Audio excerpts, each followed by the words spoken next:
Welcome back. It's been a mixed week for Democrats. The party securing two key victories in the governor's races in Virginia and New Jersey last night. But it comes in the wake of Donna Brazil's bombshell comments about the party. Joining me right now is the chairman of the DNC, Tom Perez. Tom, it's good to see you. Thanks so much for joining us this morning. Good morning, Maria. Congratulations to you. Big victories yesterday. To what do you attribute the victory yesterday in New Jersey and Virginia? Well, it wasn't just New Jersey and Virginia. We flipped the state Senate in Washington State. We won a host of mayor's races. We won a couple special elections in Georgia. And so it was a pretty consistent win. And we had a unity of purpose.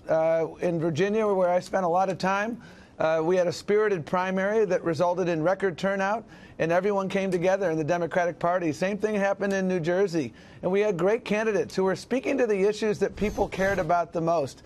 A lot of health care voters out there. They don't like what Donald Trump and the Republicans are doing to take away their health care. They've got family members with opioid addiction, and they're about to lose their health care. They don't understand that. And so yeah, but we know, when you have healers like Ralph Northam, that is a big deal. And we ran candidates and organized everywhere, Maria. And you look at the House of Delegates in Virginia.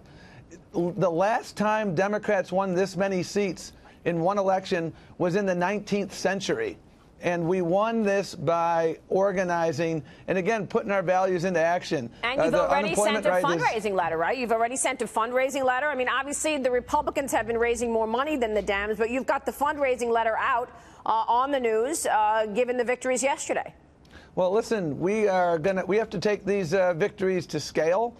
We've had a very, I think, solid plan, and our plan is to organize everywhere, compete in every zip code. It's how we won 3 special elections in legislative seats in Oklahoma earlier this year, because we organized, we had good candidates, and we talked about the issues that people cared about. So in that Oklahoma, would be jobs. It was education. You feel like, jobs. as opposed to the 2016 election, you feel that the Democrats now have a clear message that you want to create jobs, like what President Trump has been saying.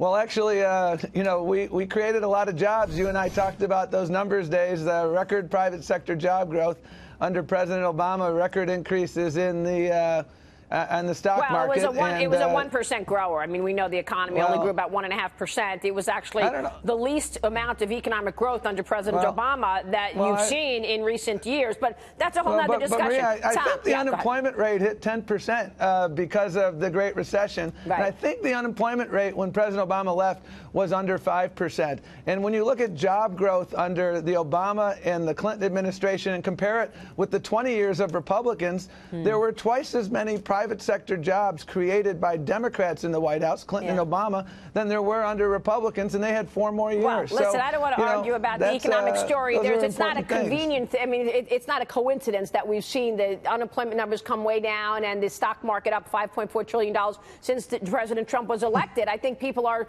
looking at a different growth story and a different trajectory after, of course, we're coming off of what you said, 10%, and the worst financial story in a generation.